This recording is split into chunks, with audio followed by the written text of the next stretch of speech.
Hi everyone, welcome back to my channel. Hope you are doing good. I am Urvi and I create content on JEE motivation and उसी से related हर एक चीज़. अगर तुम JEE की तैयारी कर रहे हो और अगर अभी तक तुम लोगों ने मेरा चैनल सब्सक्राइब नहीं किया है तो जल्दी से चैनल सब्सक्राइब कर लो, क्योंकि मैं आगे आने वाले टाइम में जब तक JEE नहीं कंप्लीट हो जाता काफ़ी ऐसी सारी चीज़ें पोस्ट करने वाली हूँ जो कि तुम्हें JEE मेन में काफ़ी ज़्यादा हेल्प करेंगी और जिनके थ्रू मैंने खुद अपने JEE मेन के अंदर स्कोर किया था विदाउट एनी कोचिंग. ठीक है, तो हम लोग आज का वीडियो शुरू करते हैं. आज का जो वीडियो है वो होने वाला है केमिस्ट्री सेक्शन के ऊपर कि हम लोग मिनिमम 60 नंबर कैसे स्कोर कर सकते हैं केमिस्ट्री सेक्शन के अंदर. जो मेरे मार्क्स आए थे केमिस्ट्री सेक्शन में वो आए थे 56 मार्क्स ऑन 100. तो मैं तुम्हें अच्छे से बता सकती हूँ कि केमिस्ट्री सेक्शन में बहुत अच्छा स्कोर तुम्हें कैसे करना है, और अगर उतना अच्छा स्कोर भी नहीं आ रहा है तो मिनिमम हम लोग स्कोर कैसे कर सकते हैं.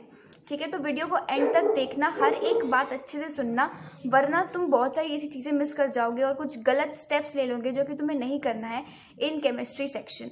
ठीक है, और जो भी मैं चीज़ें बोलने वाली हूँ, जो चैप्टर्स के नाम बोलूँगी वो तुम्हें मैं डिस्क्रिप्शन में लिख के दे दूँगी, तो कोई नोट करने की ज़रूरत नहीं है, ना ही कोई स्क्रीनशॉट लेने की ज़रूरत है. तुम्हें डिस्क्रिप्शन में सब कुछ मिल जाएगा.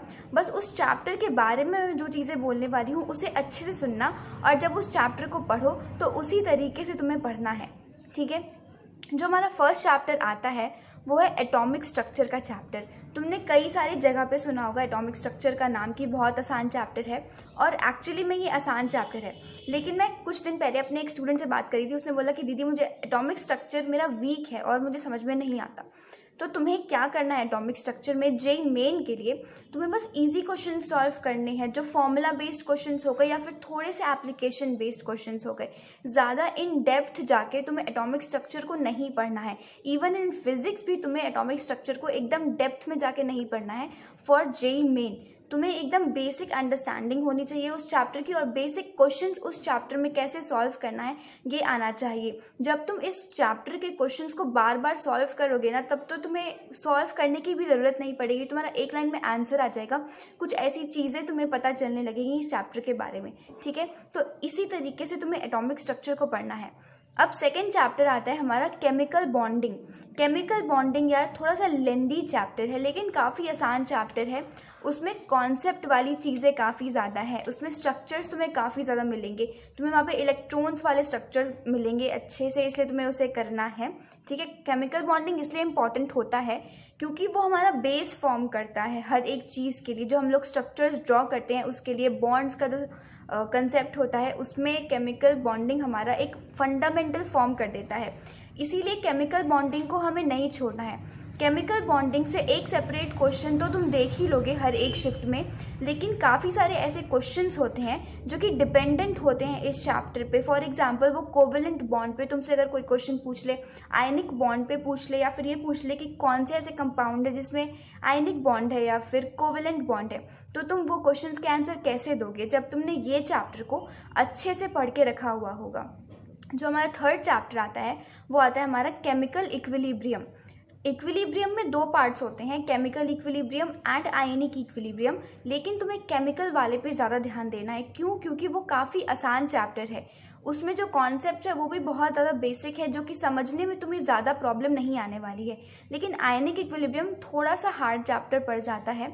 अगर तुमने अभी तक आयनिक इक्विलिब्रियम कर लिया है तब तो अच्छा है, तुम्हारे 4 नंबर एक्स्ट्रा आएंगे. लेकिन अगर अभी तक नहीं किया है आयनिक इक्विलिब्रियम तो उस चैप्टर को क्या ना थोड़ा टाइम भी लगता है कंप्लीट करने में, एंड रिवीजन करने में भी टाइम जाता है. इसीलिए अभी के लिए उस चैप्टर को तुम स्किप कर सकते हो या फिर बेसिक फॉर्मूले उसके याद कर सकते हो तुम. ठीक है, और केमिकल इक्विलिब्रियम को बहुत अच्छे तरीके से करना है. बेसिकली जो क्वेश्चंस आते हैं ना केमिकल इक्विलिब्रियम से वो बहुत प्रॉपर्टीज़ पे बेस्ड आएंगे तुम्हारे. केसी और ये सब के क्वेश्चंस आते हैं, ज़्यादा टफ क्वेश्चन आते नहीं है क्योंकि वो चैप्टर ही बहुत आसान है. तो उसमें टफ क्वेश्चन आने की जो प्रोबेबिलिटी है वो तो यार ज़ीरो ही हो जाती है क्योंकि वो चैप्टर बहुत ज़्यादा आसान है. जो हमारा फोर्थ चैप्टर आता है वो है केमिकल काइनेटिक्स. केमिकल काइनेटिक्स भी काफ़ी ज़्यादा आसान चैप्टर है, 12th के सिलेबस में ही आता है, तो तुम्हारा फ्रेश भी होगा केमिकल काइनेटिक्स अभी.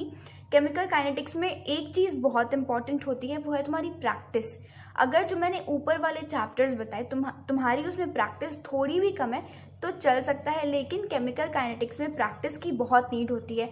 क्यों? क्योंकि उसमें न्यूमेरिकल्स आते हैं और जो तुम्हें नंबर्स दिए जाएंगे ना, उसकी कैलकुलेशन थोड़ी टफ हो जाती है।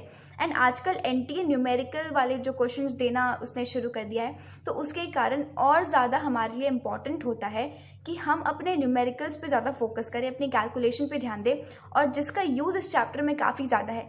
इसीलिए तुम्हें इस चैप्टर में प्रैक्टिस बहुत ज़्यादा करनी है। जो हमारा 5th चैप्टर आता है वो है सॉलिड स्टेट। सॉलिड स्टेट मेरे हिसाब से बहुत ज़्यादा थ्योरेटिकल चैप्टर है, तुम्हें उसमें उतनी ज़्यादा इन डेप्थ नॉलेज की ज़रूरत नहीं है। एक बहुत अच्छी चीज़ है जो सॉलिड स्टेट में मुझे लगी थी, वो है कि हम जिस रूम में बैठे हैं उसी से हम सारे क्वेश्चंस का आंसर दे सकते हैं।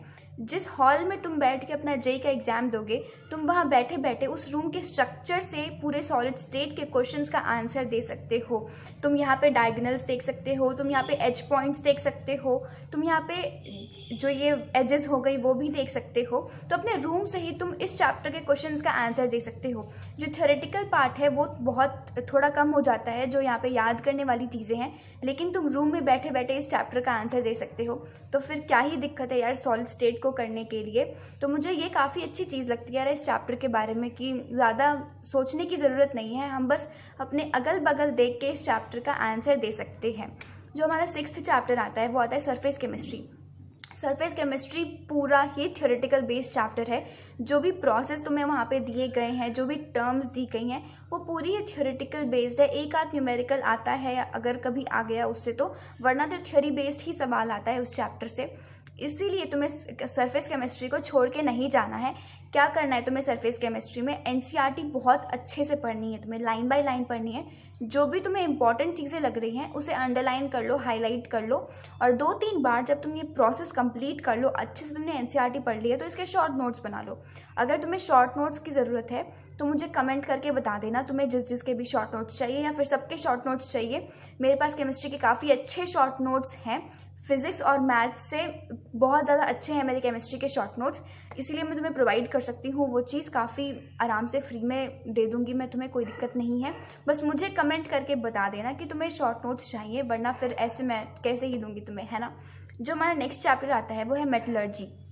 मेटलर्जी भी एक बहुत ज़्यादा थ्योरेटिकल चैप्टर ही है, लेकिन उसमें एक चीज़ समझने वाली होती है, वो है हमारे जो प्रोसेस वो किस तरीके से वर्क कर रहे हैं, उसमें क्या क्या चीज़ें हो रही हैं, उसे समझना काफ़ी ज़्यादा इंपॉर्टेंट होता है।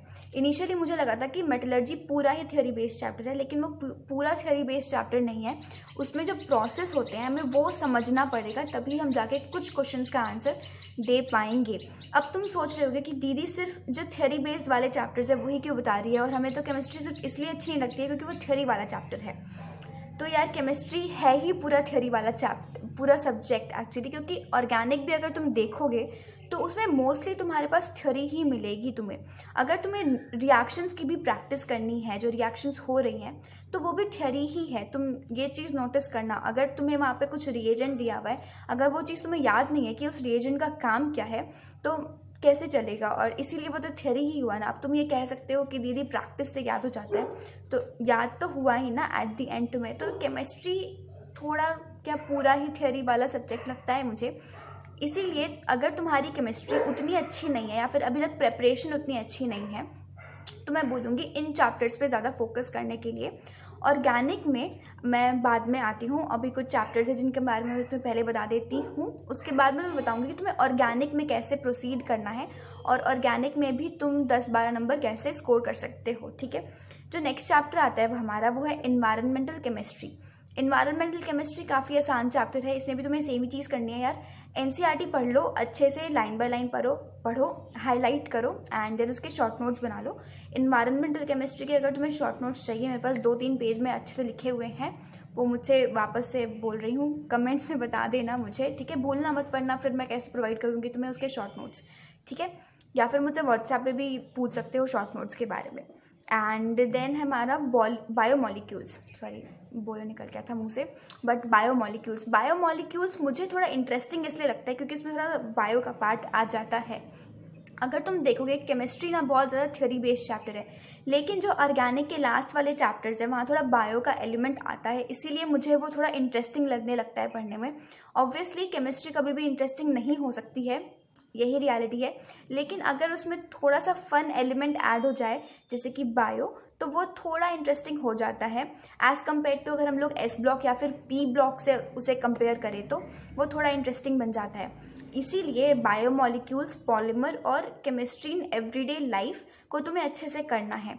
उन तीनों चैप्टर्स में एक चीज़ काफ़ी इंपॉर्टेंट है, वो है स्ट्रक्चर्स। स्ट्रक्चर्स पे किसी भी टाइप का क्वेश्चन आ सकता है, इसलिए तुम्हें हर एक कंपाउंड का स्ट्रक्चर अच्छे से याद होना चाहिए। मेरे केमिस्ट्री में मैंने तुम्हें जैसे पहले बताया 56 मार्क्स आए थे, लेकिन मेरे 60 मार्क्स आ सकते थे। पता है कैसे? बायोमोलिक्यूल्स में एक कंपाउंड दिया था और पूछा था कि इसका स्ट्रक्चर कौन सा होगा, और मुझे याद नहीं था कि इसका कौन सा स्ट्रक्चर होगा, तो फिर वो क्वेश्चन मैंने अटेम्प्ट नहीं किया था। तो अगर वो क्वेश्चन मैंने अटेम्प्ट किया होता उस टाइम पे तो मेरे 60 मार्क्स आए होते इंस्टेड ऑफ 56, और जो कि सिर्फ एनसीईआरटी पढ़ के ही आ गए होते। इसीलिए फिर से इस चीज़ पे मैं तुम्हें स्ट्रेस दे के बोल रही हूँ, एनसीईआरटी हर चैप्टर की जो भी मैंने मेंशन की है तुम्हें अच्छे से करनी ही है। न्यूमेरिकल प्रैक्टिस तो चलो हमें करनी ही पड़ेगी क्योंकि हम जेई की तैयारी कर रहे हैं, बट एनसीईआरटी भी तुम्हें हर एक चैप्टर की काफ़ी अच्छे तरीके से करनी है। अब आते हैं हम लोग ऑर्गेनिक पे कि हमें ऑर्गेनिक में कौन से चैप्टर्स बहुत अच्छे से करने हैं। वो है हमारा GOC and hydrocarbons. GOC and hydrocarbons इसलिए क्योंकि वो एक बेस फॉर्म करता है तुम्हारे दूसरे चैप्टर्स के लिए। जीओसी में तुम्हें बेसिक जो चीज़ें होती हैं ऑर्गेनिक को समझने के लिए वो तुम्हें सिखाई जाएंगी, और हाइड्रोकार्बन्स में वो सारी चीज़ें जो कि रिएक्शंस का बेसिक फॉर्म करती है। फॉर एग्जाम्पल तुम्हारा हाइड्रोजनेशन कैसे होता है, प्रोटोनेशन कैसे होता है, ये जो बेसिक चीज़ें होती हैं वो तुम्हें हाइड्रोकार्बन्स में सिखाया जाएगा। एंड जीओसी में तुम्हारे आइसोमर्स क्या हो गए या फिर तुम्हारा एसिडिटी, बेसिटी, ये जो बेसिक चीज़ें होती हैं जो कि फर्दर चैप्टर्स में तुम्हें हर जगह नीड पड़ेगी, वो सिखाया जाता है। इसीलिए तुम्हें जीओसी एंड हाइड्रोकार्बन्स को सबसे पहले करना है और ज़्यादा टाइम देना है। अगर तुम्हारे पास टाइम बचता है रिमेनिंग चैप्टर्स के लिए तो तुम एकदम लाइन बाय लाइन उसे कर सकते हो। लाइन बाय लाइन मतलब कि पहले अल्काइल हैलाइड्स, उसके बाद अल्कोहल वाला चैप्टर, एंड देन जो भी आगे चैप्टर है। पर अगर तुम्हारे पास टाइम नहीं बचता है तो एक चीज़ इंश्योर करना कि तुम नेम्ड रिएक्शंस उन चैप्टर की कर रहे हो, क्योंकि मेनली जे मेन की अगर तुम बात करोगे तो नेम्ड रिएक्शंस ही आती हैं, उसमें ज़्यादा कॉम्प्लेक्स रिएक्शंस नहीं आती है।